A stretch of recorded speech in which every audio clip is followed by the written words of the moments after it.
প্রিয় দর্শক, আসসালামু আলাইকুম। দর্শক, আপনাদের প্রীতীয় শুভেচ্ছা জানিয়ে শুরু করছি আমাদের আজকের প্রতিবেদন। তো দর্শক, দেখতেই পাচ্ছেন আমাদের সামনে এক আপু দাঁড়িয়ে আছে, আমরা তার গল্পটা শুনবো, জানবো আপু কেন আমাদের ইউটিউবের মাঝে আসলেন, তিনি কি বলতে চান। আপু আসসালামু আলাইকুম। ওয়ালাইকুম আসসালাম। কেমন আছেন? হ্যাঁ, আল্লাহ রহমতে ভালো আছে। নাম কি আপনার? আলো। মাশাআল্লাহ, দেখতে তো ভালো। আলো আপু, ইউটিউবে কেন আসলেন? ভাই অনেক কষ্ট আছে, কেন বাবা নাই সংসারে, বাবা মারা গেছে। মা আছে, সেলাই মেশিনের কাজ করি। আবার আমার ঘর বাড়ি চরের এলাকায় বাড়ি, তো রাজশাহী চর এলাকায় বাড়ি, ঘর দুয়ার সব নদীতে ভাঙ্গা নিচ্ছে। তার জন্য এই ঢাকা শহরে আসছি। মানুষে বলে যে প্রতিবেদনে গেলে মনের মানুষ নাকি পাওয়া যায়, তার জন্য আমি সেই আশা নিয়েই প্রতিবেদনে আসছি। আচ্ছা, আমি যদি একটা মনের মতো মানুষ পাই, তাহলে ভাই বিয়ে শাদী করবো। বিয়ে শাদী হয়নি আপনার? না ভাইয়া, বিয়ে শাদী হয়নি। কেন হচ্ছে না? না করতে হচ্ছেন না, কোনটা? টাকা পাচ্ছে, যৌতুক পাচ্ছে।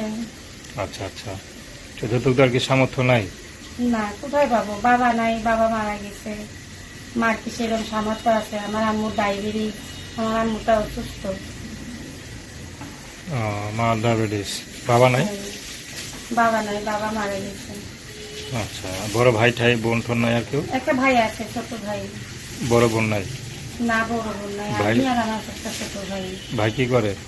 ভাইটা ছোট, ভাইটা বড় থাকলে তাও কোনো দোকান পয়সার দোকান কাজকর্ম করতো। মানে ভাইটা ছোট। এখন আপনার ইনকামে সংসার চলে, এই তো? হ্যাঁ, ভাগ্য যখন খারাপ হয় বুঝেনি তো। আচ্ছা, তো এখন এই যে টাকা পয়সা দিতে পারবেন না, তো কেমন ছেলে পেলে বিয়ে করবেন? ভাই যেরকমই হোক, বয়স্ক হলে আমার কোনো সমস্যা নেই, বুঝছেন। বয়স্ক হলে আমি সেটা মানিয়ে নিতে পারবো। আচ্ছা খালি আমাকে পর্দা ভাবে রাখবে, 5 ওয়াক্ত নামাজ পড়ার তৌফিক দিবে, ঘরের মধ্যে আমাকে থাকতে দিবে, বাড়ি করবে না, আমাকে দিয়ে কাজকর্ম করবে না, বাহিরে দায়িত্ব দিবে না। এরকমই একটা মানুষ আমি চাই। তো দর্শক, আপনার আলো আপুর কথা শুনলেন। তার নাম্বারটা হচ্ছে 0133938860। আমি নাম্বারটা আবারও বলছি, 0133938860। তো দর্শক, প্রেম ভালোবাসা বিয়ে শাদী করা আপনাদের ব্যক্তিগত।